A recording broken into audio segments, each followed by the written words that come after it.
அனைவருக்கும் வணக்கம். நேற்றைய தினம் தமிழக அரசு நடத்திய பாராட்டு விழாவில் எனக்கு ஓவர்வெல்மிங்னால பேச்சு வரல, ஒவ்வொரு ஜாயினால சரியா பேச முடியல. உள்ளத்தில் நினைப்பதெல்லாம் வெளியிலே வார்த்தையாக வருவது என்பது அந்தந்த நேரத்தை பொறுத்தும் சூழ்நிலையை பொறுத்தும் அமைகின்றதுதான் ஒவ்வொரு நேரத்திலும். ஆனால் நேற்று என்னவோ எனக்கு என்ன சொல்வது என்று தெரியவில்லை. அவ்வளவு ஆனந்தம்.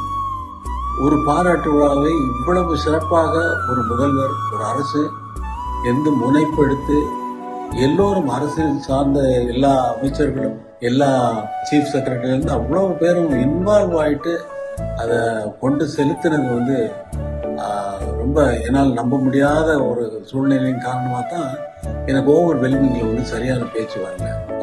நான் கூட முதல்வரை கேட்டேன், எதுக்காக மேல இதை பண்றீங்க அப்படின்னு சொல்லி. அதே பல பேர் பல விதமா நினைக்கலாம். அதுக்கு என்ன காரணம்? இவ்வளவு அன்பு செலுத்துவதற்கு நான் என்ன செய்தேன் என்பது நான் போட்ட இசையா இருக்கலாம், அது வேற சமாச்சாரம். அது அவர் தான் சொல்ல முடியும். நான் இதையெல்லாம் எதிர்பார்க்கிறவன் அல்ல. அப்படிப்பட்ட ஒருவனுக்கு பாராட்டு விழா நடத்துவது என்பது இந்த சிம்பனியின் சிகரம் தொட்டதால் தான் அவர் அந்த பாராட்டு விழாவை அதை மிகவும் மிகவும் முக்கியமாக கருதி இருக்கிறார் என்பது இப்பொழுது எனக்கு புரிகிறது. ஒரு உலக சாதனை படைத்த ஒரு தமிழனை பாராட்டுவது என்பது தமிழக அரசின் கடமை என்று அவர் கருதி இருக்கிறார் என்றுதான் நான் நினைக்கிறேன். இந்த நிகழ்ச்சிக்கு சூப்பர் ஸ்டார் ரஜினிகாந்த் அவர்களும் உலகநாயகன் கமலஹாசன் அவர்களும் வந்திருந்து விழாவை சிறப்பித்தது விழாவிற்கு மகுடம் வைத்தவர் போல.